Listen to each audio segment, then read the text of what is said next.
York, this is Democracy Now! I'm now in a camp for Afghan refugees outside of Kerman in the center of Iran. There are now more and more people coming from Afghanistan. 3,000 to 5,000 people come every single day. 300,000 since the Taliban take over at the end of August. So it is urgent to give more support to Iran. Afghanistan is facing the world's worst humanitarian crisis as millions face starvation with the winter months quickly approaching. We'll speak to Jan Egeland of the Norwegian Refugee Council. He's just back from visiting an Afghan refugee camp in Iran. We'll also talk to him about the refugees stranded on the Belarus-Poland border. Then we look at U.S.-China relations and the Biden-Xi virtual summit last night. We'll speak to historian Alfred McCoy. His new book is out today, To Govern the Globe, World Orders and Catastrophic Change. By 2030, the world is going to witness an historic transition from U.S. power to Chinese hegemony. For the past 70 years, the world has been ruled by the United States as the most powerful empire in the history of the world. Well, by 2030, China's economy is going to be at least 50% larger than the U.S. economy. Its military is going to be expanding. It's going to be, in many areas, the equal of the U.S. military. And if conflict comes, if a war comes, it's going to come over Taiwan. All that and more coming up.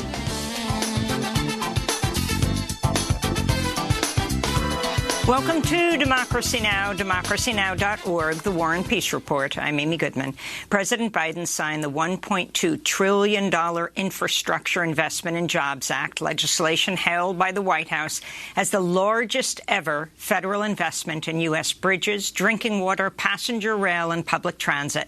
Biden signed the bipartisan bill Monday on the South Lawn of the White House, surrounded by lawmakers from both major parties.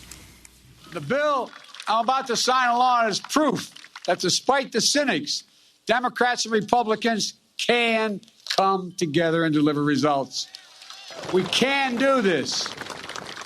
Progressive lawmakers are demanding Congress swiftly pass an even larger piece of legislation, the 10-year, $1.75 trillion Build Back Better Act, to fund social safety net programs and combat the climate crisis. All 50 Republican senators oppose the legislation, meaning it needs the support of conservative Democrats to pass. Last week, West Virginia Democratic Senator Joe Manchin cast new doubt on the bill's fate after he said he would oppose tax incentives for electric vehicles produced by union workers. Manchin has also refused to say if he'll back President Biden's pledge at the COP26 climate summit to slash methane emissions by 30% this decade. Biden's proposed a tax on methane as part of the reconciliation package. President Biden and Chinese President Xi Jinping spoke for 3.5 hours in a virtual summit Monday night. Topics discussed included Taiwan, human rights, and trade policies. During the summit, Xi warned Biden supporting Taiwanese independence would be, quote, playing with fire. He also criticized the U.S. for building new alliances in the Pacific region to counter China's rise. Xi said dividing the world into blocs would, quote, inevitably bring disaster to the world. Biden called on the two nations to develop, quote, guardrails to help avoid possible disagreements from spiraling into conflict. It seems to me our responsibility as leaders of China and the United States is to ensure that the competition between our countries does not veer into conflict, whether intended or unintended. Just simple, straightforward competition. We'll have more on the summit later in the broadcast. In Uganda, police say at least 3 people were killed, nearly 3 dozen others injured Tuesday after a pair of suicide bomb attacks rocked the capital city, Kampala. One of the blasts struck near Uganda's parliament. Another went off near Kampala's central police station. There was no immediate claim of responsibility. The Islamic State claimed attacks in Uganda last month that killed civilians, including children. Spanish Coast Guard sailors on Monday rescued 36 refugees in waters near the Canary Islands and recovered the bodies of 2 others who died during the crossing. 5 people with hypothermia were airlifted to a nearby hospital in critical condition. Spain says nearly 17,000 people have made the dangerous journey to the Canary Islands from Morocco or occupied Western Sahara this year, more than double the number who attempted the crossing during the same period last year.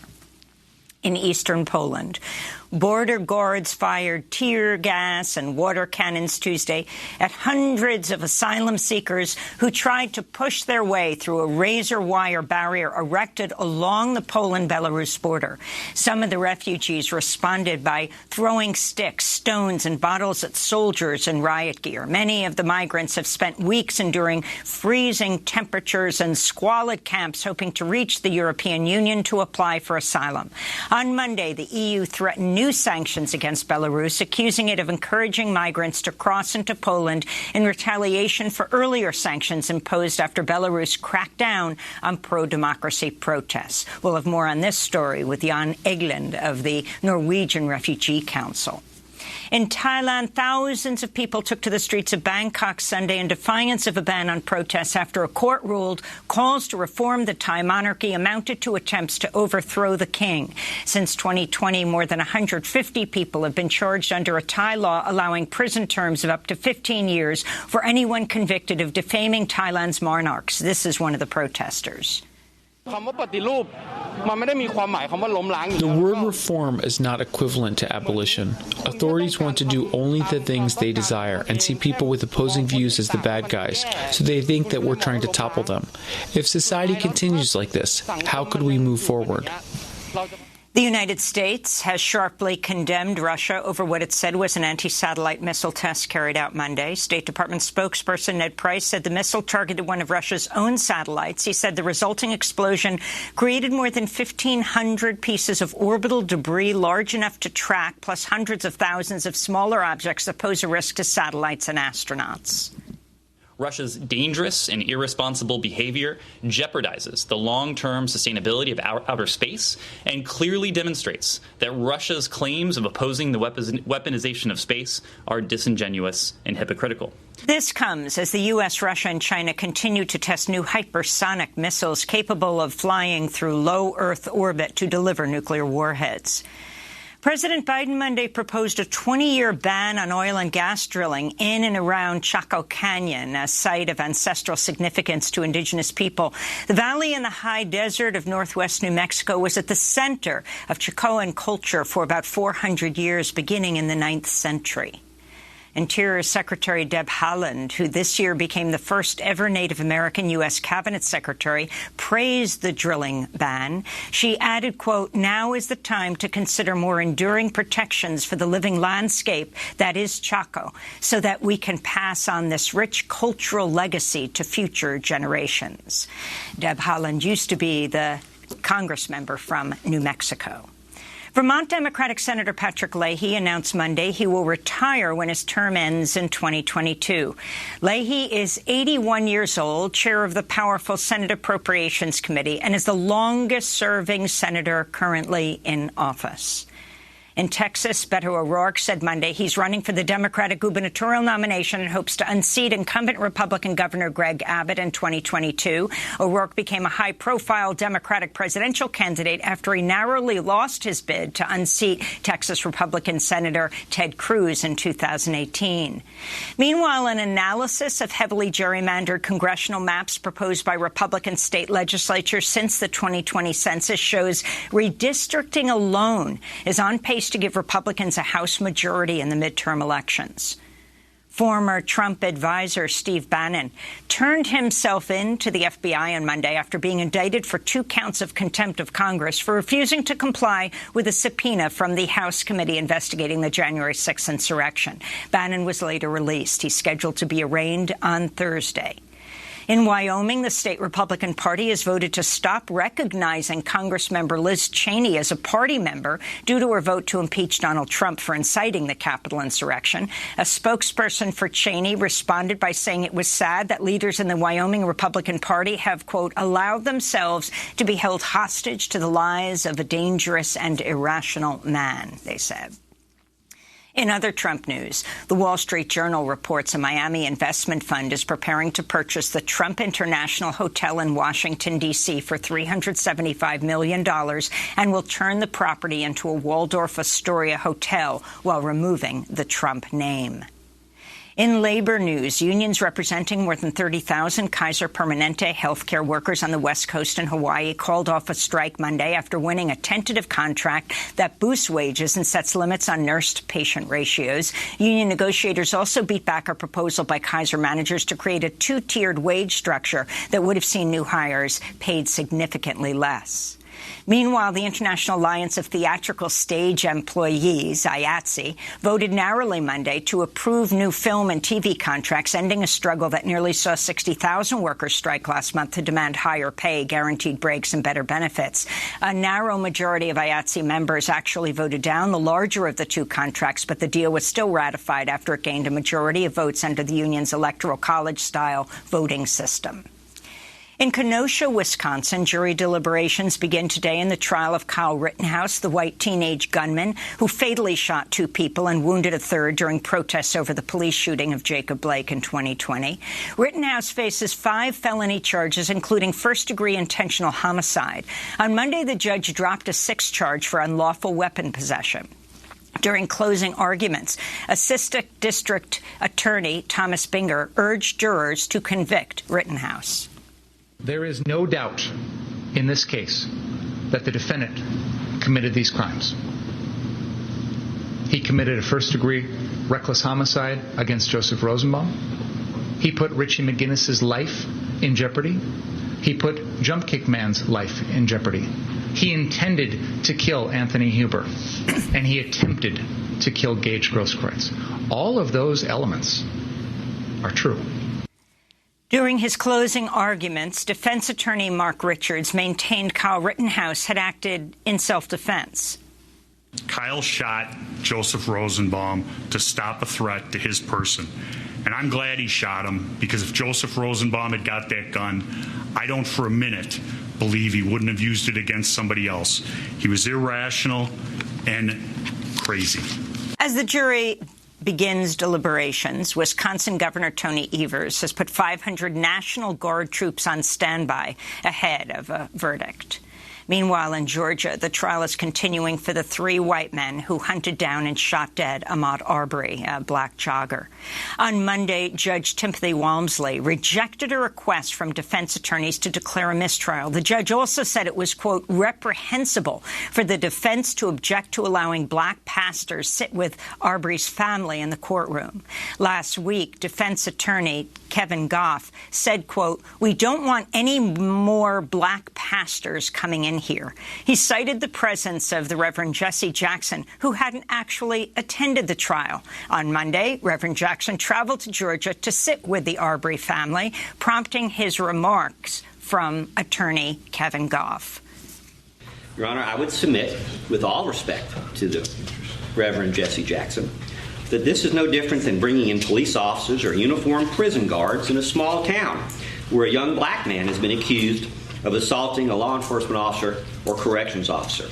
And students at Howard University have reached a deal that'll bring an end to the protest at one of the nation's preeminent historically black universities. Since October 12th, students have been occupying Howard's Blackburn University Center to demand better campus housing amid reports of toxic mold, pests, and crumbling infrastructure in campus dorms.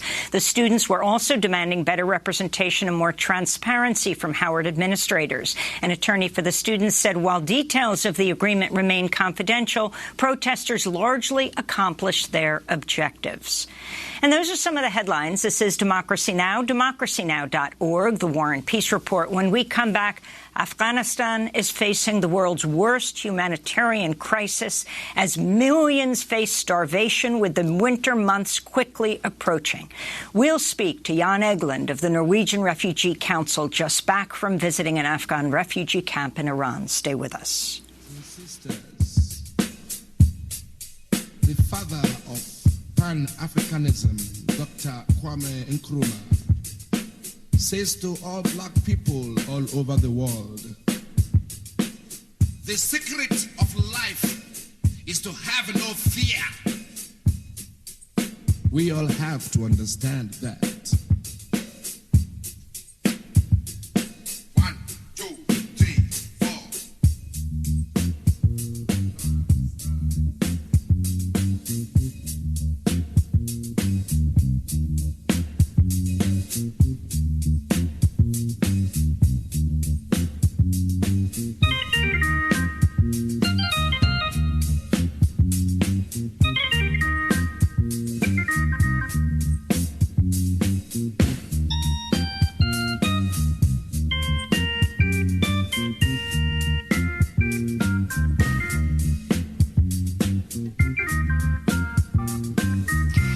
Fear Not for Man by Fela Kuti. This is Democracy Now!, democracynow.org, the War and Peace Report. I'm Amy Goodman in New York, joined by Democracy Now! Co-host Juan Gonzalez in New Brunswick, New Jersey. Hi, Juan. Hi, Amy, and welcome to all of our listeners and viewers across the country and around the world. We begin today in Afghanistan, where humanitarian and economic conditions are rapidly deteriorating. On Monday, U.S. Secretary of State Antony Blinken held a video call with members of the Afghan Evac Coalition, who said they need more help evacuating tens of thousands of people who could be targeted under the Taliban government, and noted, quote, "Winter is coming. There's a famine already." The United Nations estimates 60%, that's more than half of Afghanistan's population, now suffer from acute hunger, and the country faces a financial crisis after the U.S. and other Western countries cut off direct financial assistance to the government. Taliban leaders are also unable to access billions of dollars in Afghan national reserves held in banks overseas. The World Food Programme Executive Director David Beasley told the BBC Afghanistan is now the worst humanitarian crisis on earth. It is as bad as you possibly can imagine. In fact, we're now looking at the worst humanitarian crisis on earth. 95% of the people don't have enough food, and now we're looking at 23 million people marching towards starvation. Out of that, almost 9 million are knocking on famine's door. The winter months are coming. We're coming out of a drought. The next 6 months are going to be catastrophic. It is going to be hell on earth.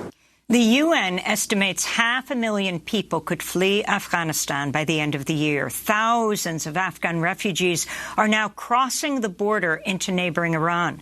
According to the Norwegian Refugee Council, as many as 5,000 Afghans are fleeing into Iran every day.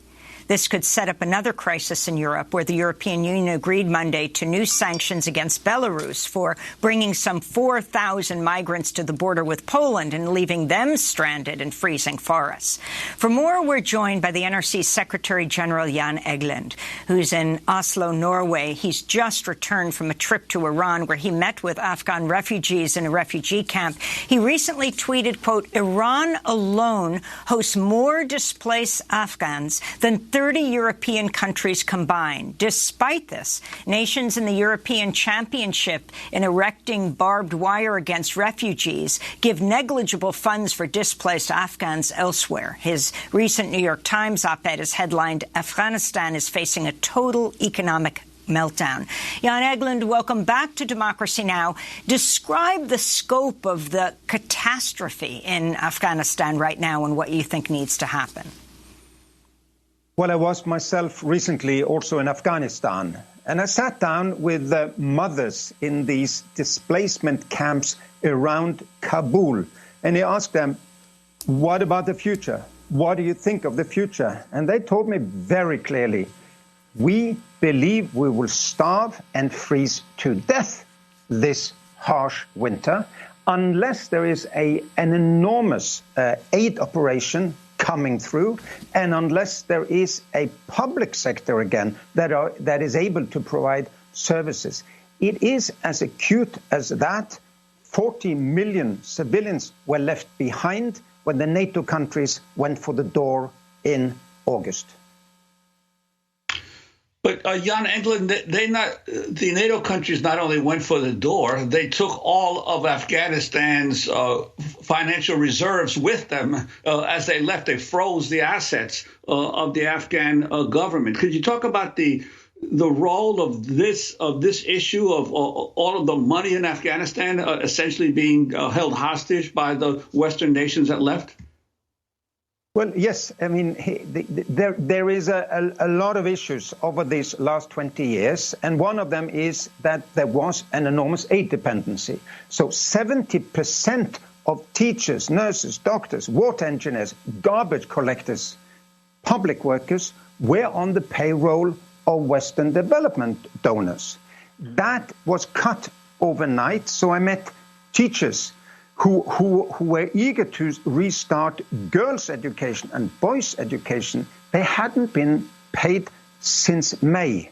The banks are paralyzed because of the freezing of assets. So we, NRC, Norwegian Refugee Council, cannot transfer money to our colleagues in Kabul through the local bank system, nor even extract money there to pay salaries for our 2,000 aid workers that did not go for the door, who are there to stay and deliver because of this freezing of the economy. Of course, the Taliban has an enormous responsibility for good governance in the place that they took over. But I sincerely believe the NATO countries mustn't forget they left behind 40 million people. And also, could you talk about the role of Iran and Pakistan, which have basically shouldered an enormous refugee population, estimates of 3 million Afghans in Iran alone, and the failure of, again, the West to assist these countries in their efforts to assist the refugees? Yes, indeed. I mean, 90% of Afghan refugees, and there are many millions of them, accumulated over 40 years of fighting since the Soviet invasion in Afghanistan 40 years ago. The 90% of these refugees are in two countries, Iran and in Pakistan. They are not in Europe. They're not in North America. They are not in the rich countries. They are in these two neighboring countries. And in Iran, where I was, refugees are given education and healthcare and so on, but the Iranian host communities are not getting much international assistance at all. So now that 4,000 or 5,000 come over the border every single day, 320,000 since the Taliban took over, I mean, it means that the Afghan refugees in Iran are very afraid of the future because they think that the little they have has to be divided in even smaller portions for all of those coming over the border. There has to be an investment in hope inside Afghanistan, but also in the two neighboring countries. I want to ask about the conditions in the health centers in Afghanistan. This is an excerpt from a France 24 program which features Hasibullah Barakzai, an administrator at a hospital in Kabul, where patients have to buy their own medicine, gloves and syringes. The clip begins with Masoud, a nurse in the hospital. You see, we don't have any medicine here.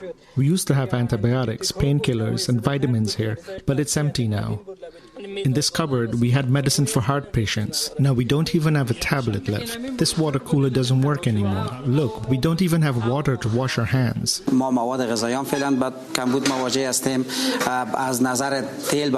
don't have enough food for the patients. Winter is here, and we don't have enough fuel for the heating system. Afghanistan was already suffering from decades of war, drought, and economic collapse prior to the Taliban takeover. But now UN officials have been warning of a much worse humanitarian crisis in the country, with 23 million people facing hunger and 9 million on the brink of starvation. Children are bearing the brunt of the crisis. The UN warned that if urgent humanitarian assistance isn't provided, more than 1 million children will die from malnutrition. The BBC spoke to a mother whose 2 severely malnourished children were hospitalized. The pain that he's suffering, I also feel it. Only God knows what I go through when I look at him.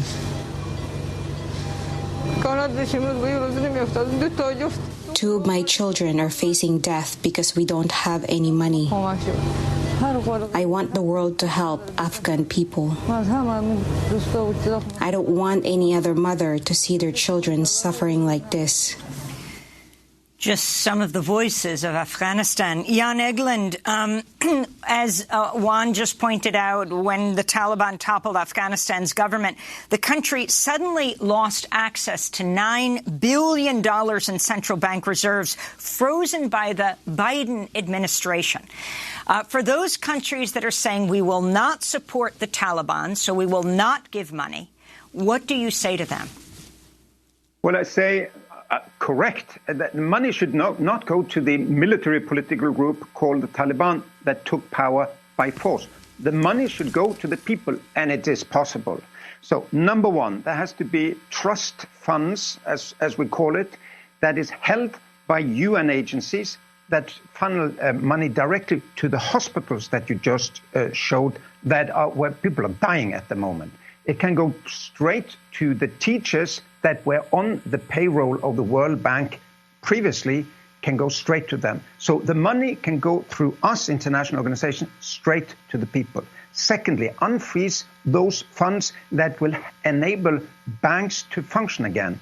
At the moment, we cannot even buy relief items in Afghanistan. We have to ship them over, take them over from Pakistan and Iran, which means that that employment is dying in Afghanistan. And thirdly, donors come down from the fence.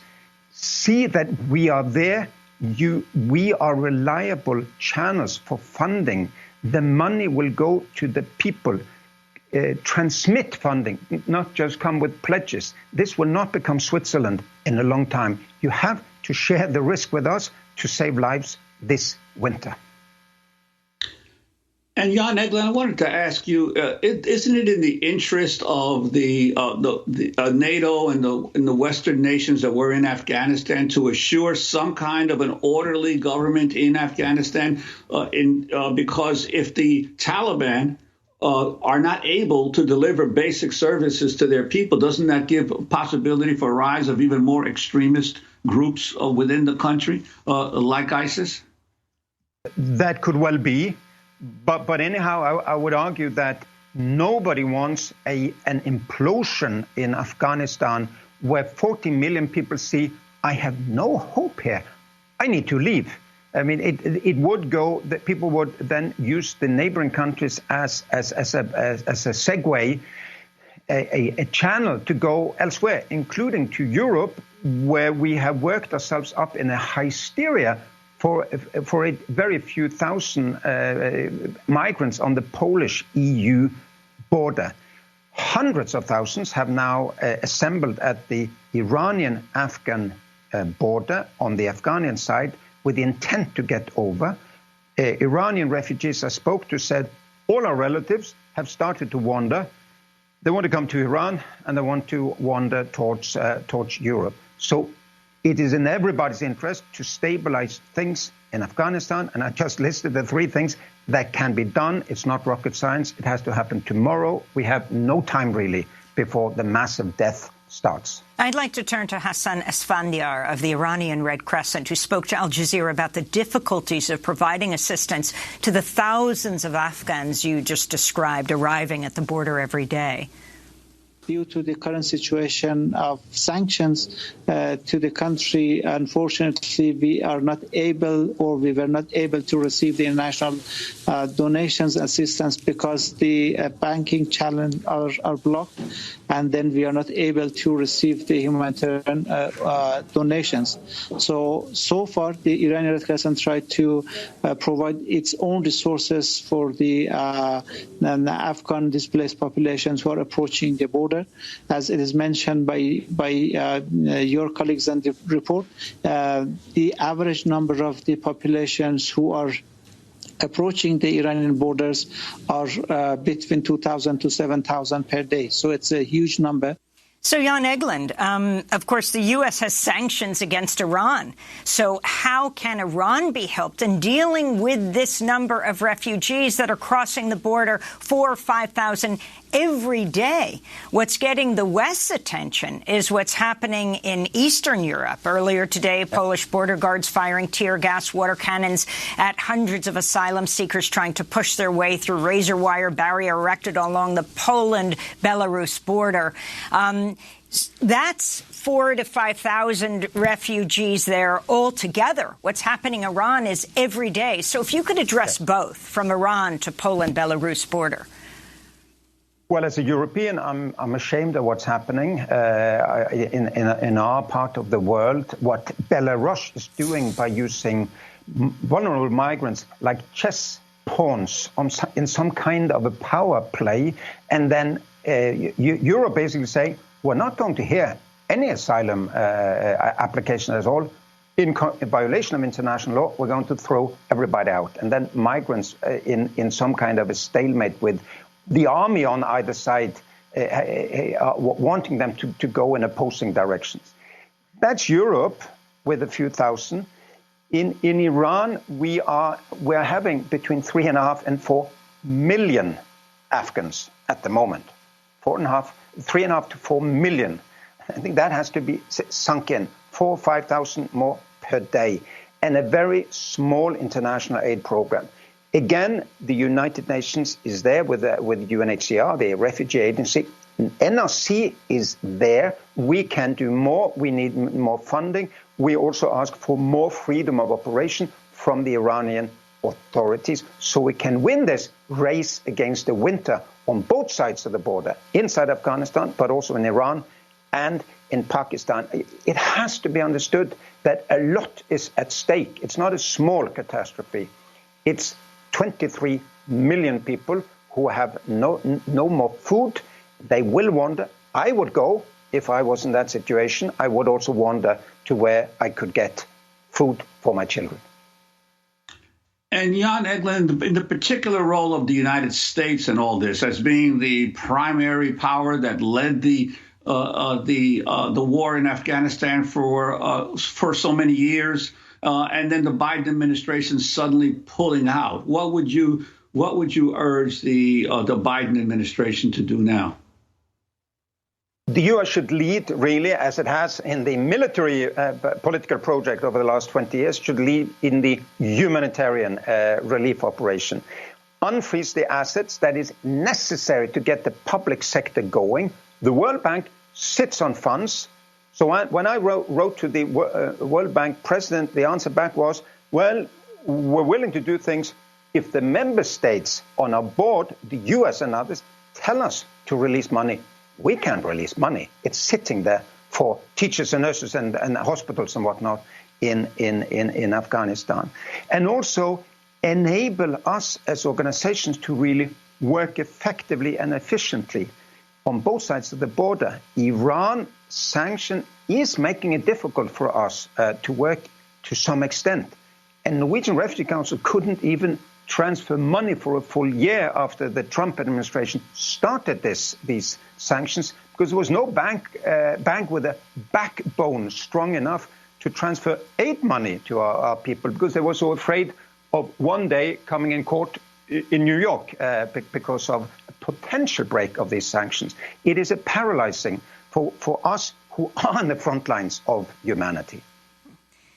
Jan Egeland, the UN Climate Summit just wrapped up in Glasgow with a significantly weakened pact that activists, scientists, many governments say falls far short of what's needed to avert a climate catastrophe.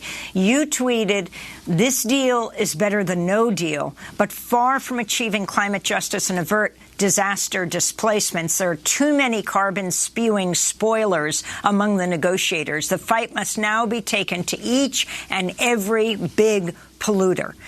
Name names. Talk specifically about what has to be done and how the climate catastrophe generates climate refugees. Well, I would start actually by going to those who intend to burn a lot of coal now. That will lead to, in Afghanistan and Iran that we're talking about, have both massive droughts at the moment. It is climate change fueled.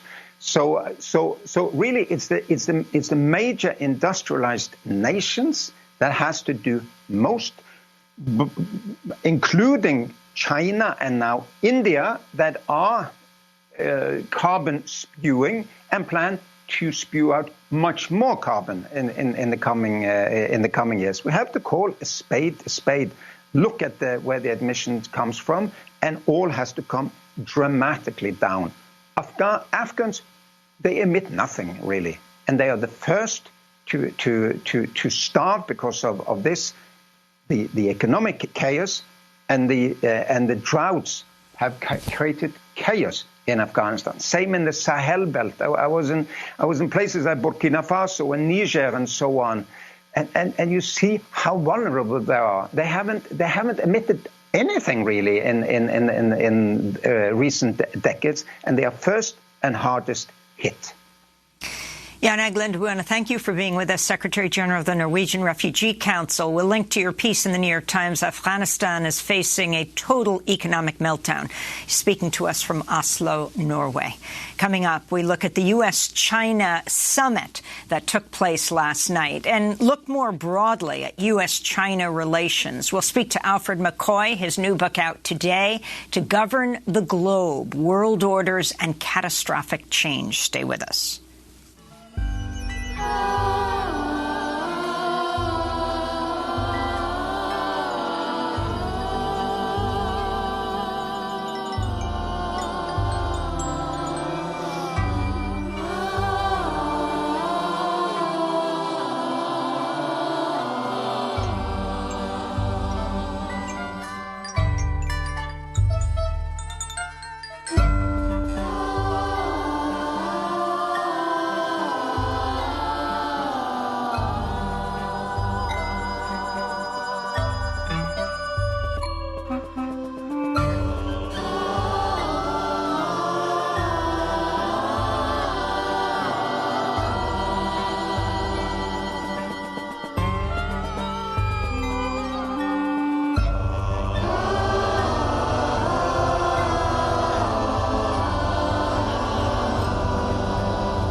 Dawn of the Idols by Howie Lee. This is Democracy Now!, democracynow.org, The War and Peace Report. I'm Amy Goodman with Juan Gonzalez.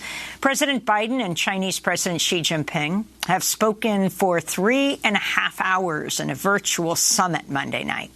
The meeting took place just days after the U.S. and China announced plans to work together to confront the climate emergency.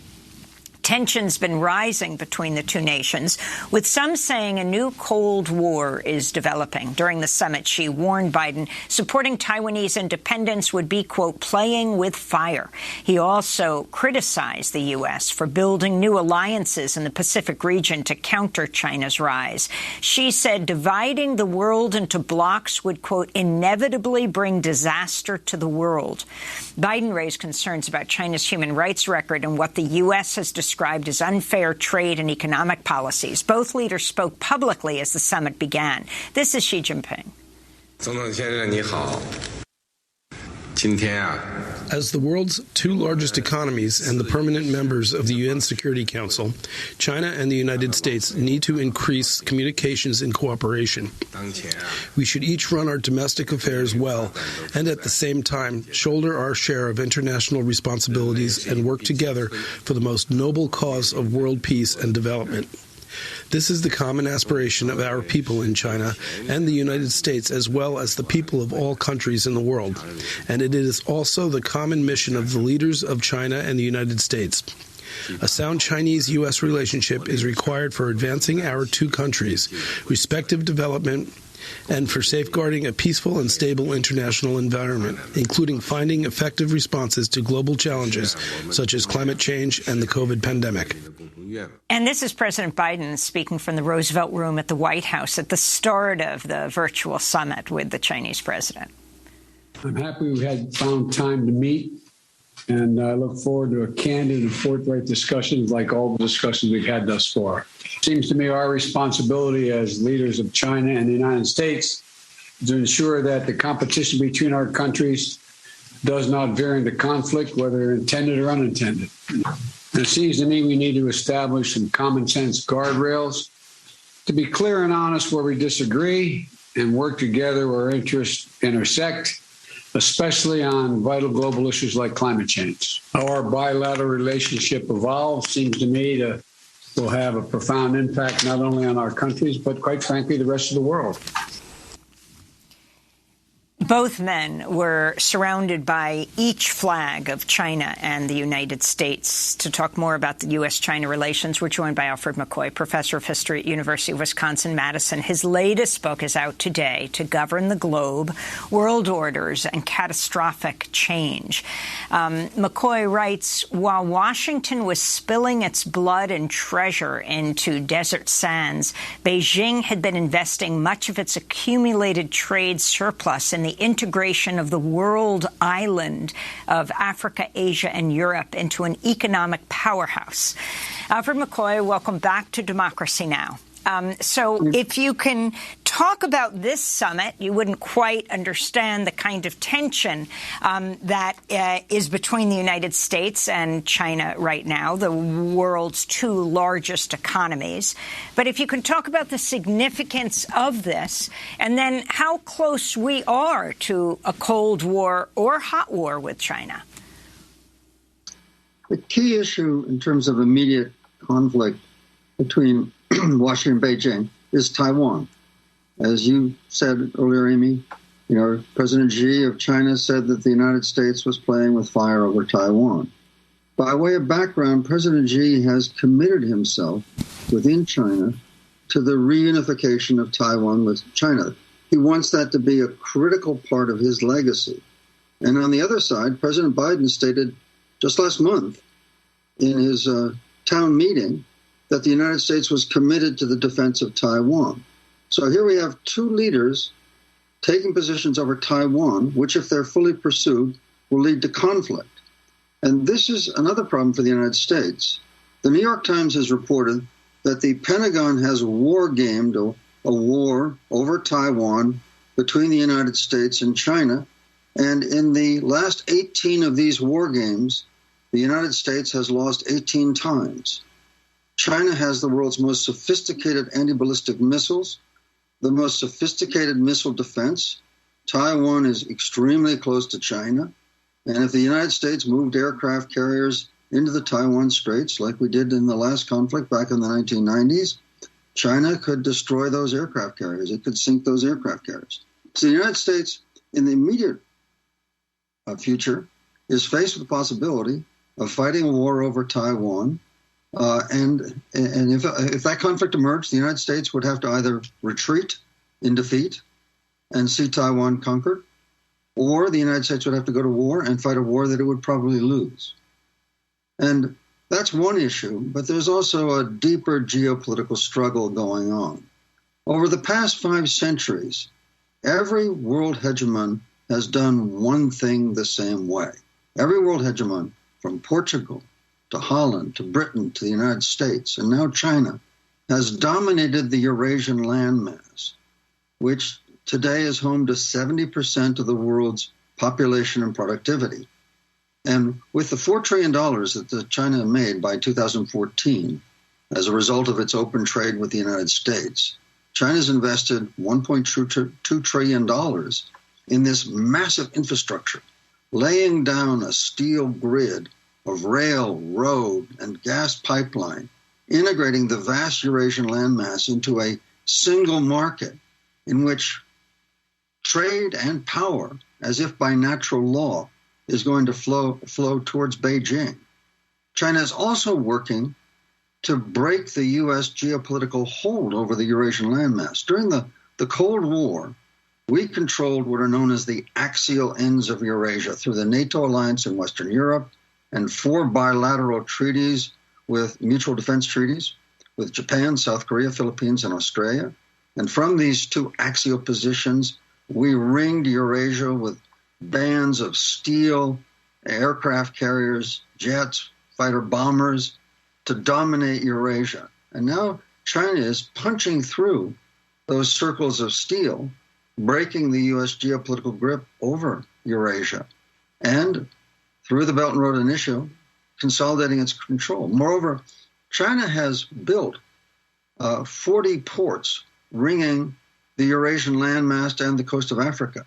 So the combination of this geopolitical circling of the coastlines of Eurasia, combined with this massive grid of infrastructure across the continent, is placing China in control where it is going to dominate the Eurasian landmass. And that is the key to geopolitical power. Has been for the last 5 centuries and will likely be for the rest of this century as well. Professor McCoy, I'd like to ask you a couple of things about that. First of all, we talk about China and the U.S. as if they are two separate economic spheres. So often they're regarded that way in competition. But hasn't American capitalism depended for decades on the Chinese working class to produce its goods at low wage levels? So in a growing rift between China and the U.S., which economy is likely to suffer the more profound upheaval? That's the key difference when people talk about a new Cold War. That's the difference between the old Cold War and the new Cold War, as you absolutely correctly pointed out. Okay, it is the economic interdependence between these two global superpowers. Since 2001, China has integrated its economy into the U.S. supply chain. The two economies are absolutely intertwined. They account arguably for as much as 40% of world trade together. Okay, so there's no way that this is going to be disaggregated. China is economically dependent on its exports to the United States. That's the source of this vast amount of money. The $4 trillion all came primarily from U.S. trade. Simultaneously, the U.S. consumer economy is integrated with Chinese factories. So they're economically interdependent. That's the key difference. On the other hand, the competition is also very, very real. And China is hoping to surpass the United States economically. By the end of this decade, China's economy is going to be, according to PricewaterhouseCoopers, the international accounting firm, going to be at least 50% larger than the U.S. economy. And that is going to give China enormous economic leverage. Moreover, by the end of this decade, I think that they will be able to survive an economic break with the United States because, of course, they're spreading that economic control around the globe. So they are superseding us. In terms of real value, what you can buy for a yuan or a dollar, China's economy is already right now probably larger than the U.S. economy. But by the end of the decade, it'll be clearly larger, at least 50% larger. And from that economic control, China will be able to expand its military in a number of military fields, like anti-ballistic missiles. They're already ahead of us. They're building their navy. They're going to be working very hard to push us beyond what China calls the first island chain, which America calls the Pacific Littoral. That string of islands off the coast of Asia from Japan through Okinawa, Taiwan, and all the way down to Australia. China wants to push us out of that. They want to push us back to the mid-Pacific. They want to split the Pacific Ocean down the middle. And China's Navy is getting to the point where they might be able to do that. Well, but let me ask you on this issue of the move toward hegemony, let's say, of the Chinese nation and economy. Isn't there a big difference in terms of the use of military force? The last time that I recall China was engaged in a shooting war was more than 40 years ago in Vietnam, or with Vietnam. But in that 40-year period, the United States has been involved in military. This is a declining economic power. Has been involved in military interventions in Panama, Grenada, Libya, Afghanistan, two wars in Iraq, the Balkans, and not to mention all the military attacks and drone strikes in Yemen, Somalia, Pakistan. This is all in the period from which China has been involved in no military intervention. China has all these ports, but it doesn't have the worldwide military presence that would make it a what would be called an aggressor nation. Don't you think? Well, first of all, your recounting of our recent history is absolutely accurate, of course.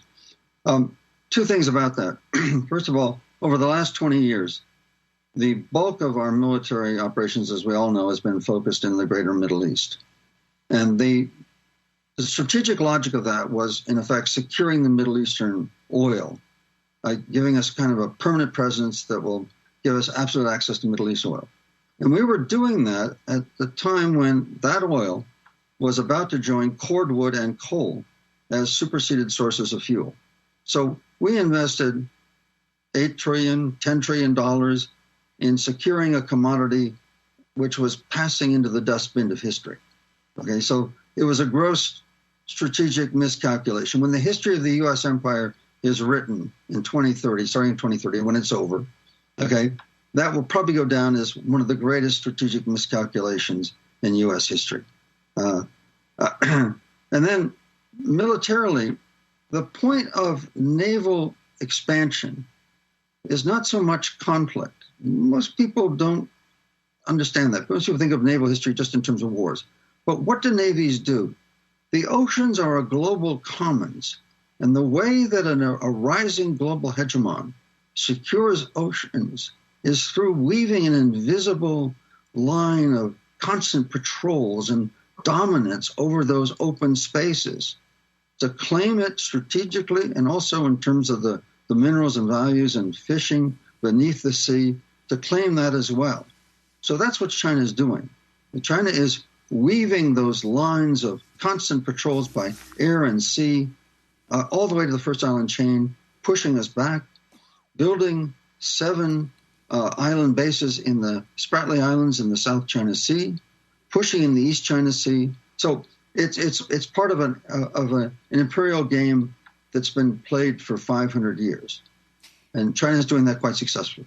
Professor McCoy, you recently wrote a piece for Tom Dispatch headlined, "The Winner in Afghanistan, China." Why do you believe that China has emerged stronger after the U.S. withdrawal from Afghanistan? Talk about what geopolitical role Afghanistan plays and the difference in how the U.S. engaged in this forever war in Afghanistan and China's relationship with it. Sure. In terms of President Xi's strategy, which he announced in 2013 under the Belt and Road Initiative, what he was going to do and what he's been doing is turning the vast Eurasian landmass into a single market linked by infrastructure. And, if you will, the kind of hole in the donut, crude metaphor, apologies, the hole in the donut was Afghanistan. All right. In terms of that network of massive natural gas pipelines going across the heart of Central Asia, the one connection that couldn't be made was from Central Asia down to the energy deficit areas of Pakistan and India. And that had to pass through Afghanistan. And by ringing Afghanistan with the gas pipelines to the north, the China-Pakistan economic corridor to the east, and then just this year, a massive economic agreement between China and Iran to build rail and gas pipelines. In effect, China surrounded Afghanistan with these lines of steel and was just waiting for Afghanistan to fall into its hands without a shot fired. And in July, a month before the Taliban took power, they sent a top-level delegation to China and met with China's foreign minister. And they worked out an agreement that the Taliban would promote and allow Chinese investment. And there's another great prize in Afghanistan. Geologists estimate that there's about $1 billion of rare earth minerals critical for the construction of lithium batteries, which are going to fuel our transport and much of our reserve power as we switch from fossil fuels to solar power. That Afghanistan has $1 billion of rare earth minerals that are very valuable to China and indeed to the whole international economy. And China will begin developing those in conjunction with the Taliban.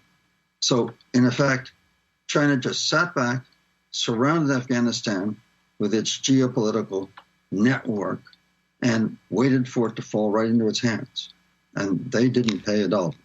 And we spent $8 trillion on Afghanistan and got nothing.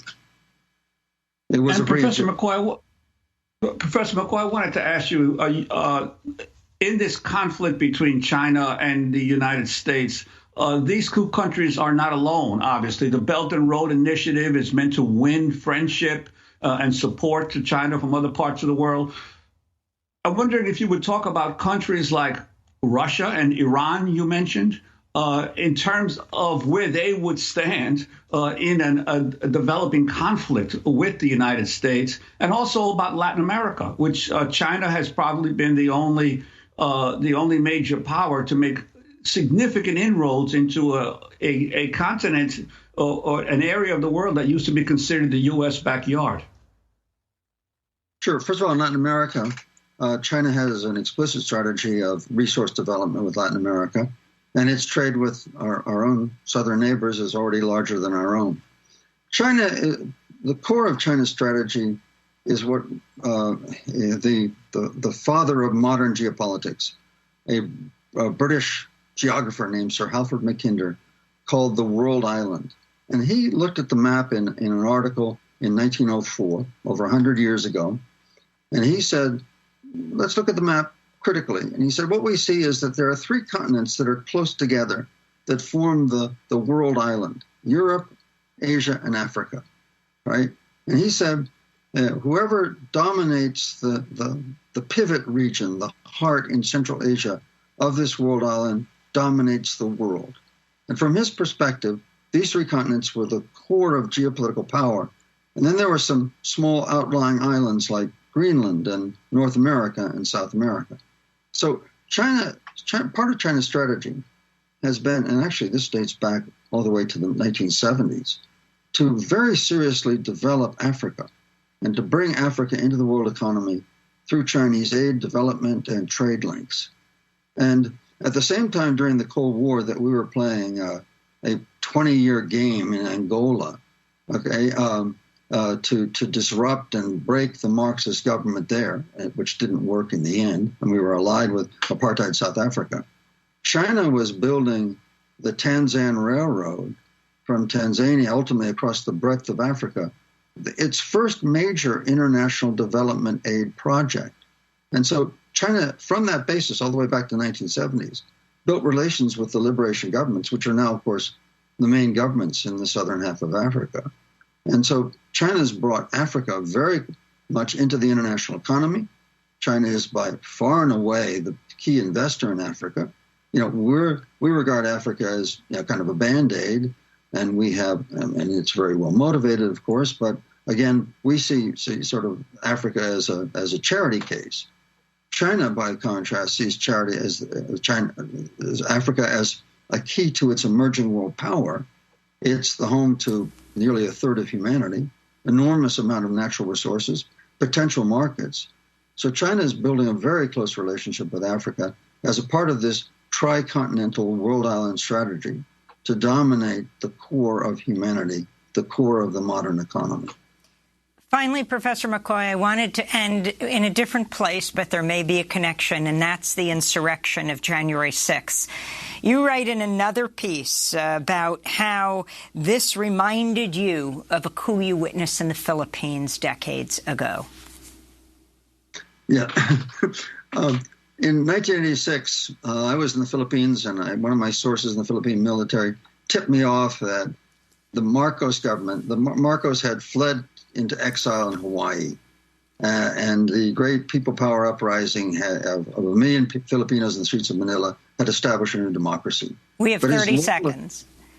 His loyalists met, and they seized the Manila Hotel, and they shook Philippine democracy to the point that there were a succession of major coups, armed coups, that really shook the Philippine democracy. And what I learned from this is that democracy is very fragile. And that January 6th uprising in Washington, D.C. was a coup, and it has shaken our democracy to the core. And we have to be very serious about reconstructing our democracy after that episode.